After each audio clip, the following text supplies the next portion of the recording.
Hey, welcome back everyone. We are back on the Back 40 Firewood channel, and I'm back with more questions for you. So I have something to ask you guys again because you guys are always giving me great feedback on situations I have going on here around the wood yard and with my woodshed, and that's the topic for today, the woodshed. Had some more ideas come in, and I've been thinking things over, and I kind of got a new plan, so I'm going to go back to the drawing board, but I want to get you guys' input on one thing that I'm going to need to do.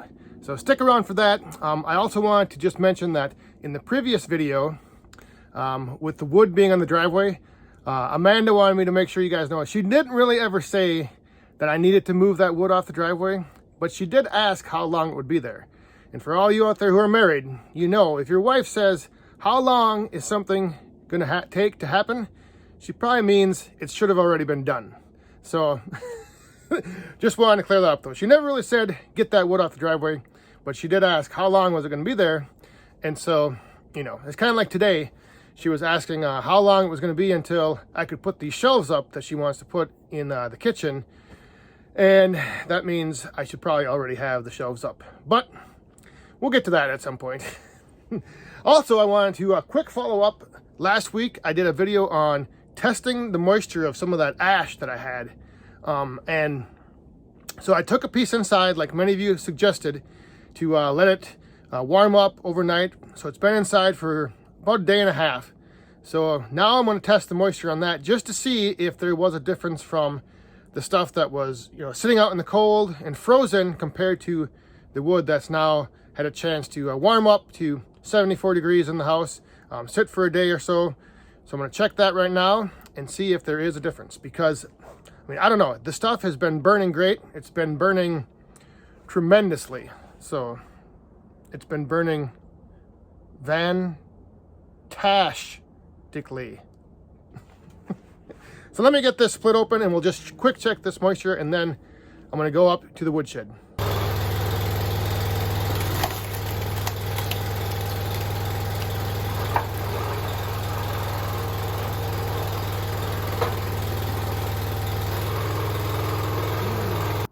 All right, freshly split open. Let's give it the test here. Oh, look at that. 41%. 38%. All right, so like I was saying, that ash wasn't burning that great, and it's probably because the moisture inside was higher than I thought it was. So yeah, there you go. You guys, once again, you guys were right. Wow, that's really higher than I thought it would be. 40% on the inside of that big block of ash. But I know that ash will burn, so what I'm thinking is happening is it's dry enough on the outside, and then that, you know, is burning, and eventually the pieces that I'm putting in the boiler will, you know, they do burn up. So, but basically I am using heat energy to dry out those big chunks in order for them to burn. So I'm actually not burning as efficiently as I would like. So maybe I'll have to pause on burning those big blocks of ash, or mix it in more with a little bit of that oak, so there's a little mix in there. But whew, wow, last week in the cold, busted open, lower 18-20% these were reading inside. I take it in the house for a day and a half, bring it back out. Actually, it was 2 days. Take it in the house for 2 days, bring it back out, split it open, 38-40%. So not ready to burn. Whoops. Oh well. All right. So now let's go up to the woodshed. Okay, so here we are up in the woodshed now, and I've been getting a lot of feedback on, you know, bringing the wood in from the side over here, or if I should take that foundation wall down over there so I could drive in over here.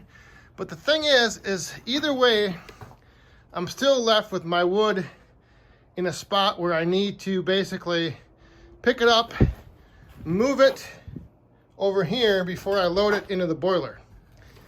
But then I got quite a bit of feedback, and I got thinking about this a little bit more, and I decided I could just take out this wall right here.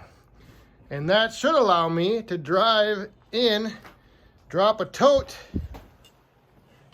basically right there. I'm thinking I could get a tote of firewood in here right next to the boiler and just be able to unload from the tote right into the boiler, just like many of you said. So if we look at this from the outside, I took off those three sheets of siding there, and so there's my center beam, my center post into the corner, and that middle is just a board to screw the tin down in. So there shouldn't be any structural integrity lost if I cut that out. But yeah, so what I'm thinking is if I could open this side up and then put a sliding door on the front here. So half of it would be the door. I could slide it open and drive in with my forks.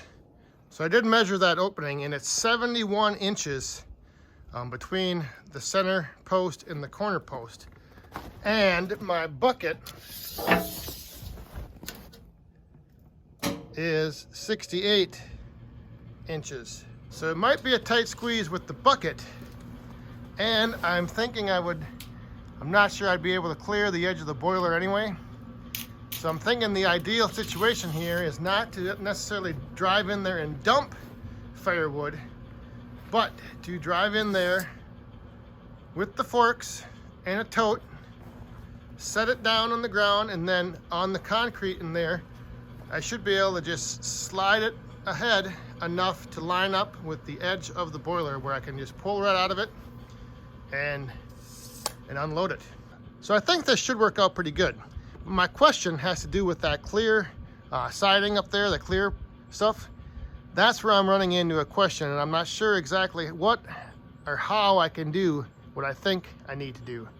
So first I'm going to cut this middle board out. I'm going to take this little piece out and get this all cleared up, and I'll quick come back and show you guys what I'm thinking and the problem I might face up on top there.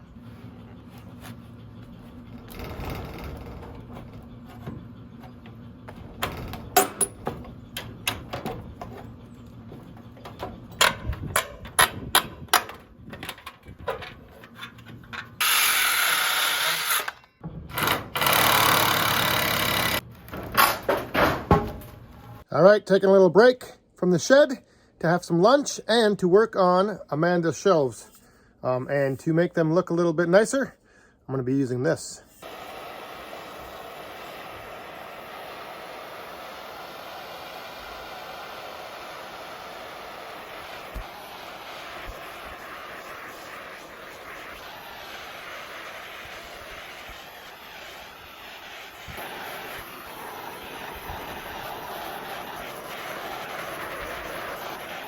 So here are the shelves that are currently in the little part of the kitchen here, and these are the ones that we are adding more to. So there's what the finished shelf will look like after we put a sealant on the top, finish it, but that's the burn effect. All right, so we're back from lunch and from burning the shelves. And a little snowstorm has moved in. So now we have a little snow falling down, but here's my question and where I need some input and some advice on how to handle this situation. All right, so up here on the shed, I'm gonna need to mount another 2x6 in order to have the rail for the sliding door on.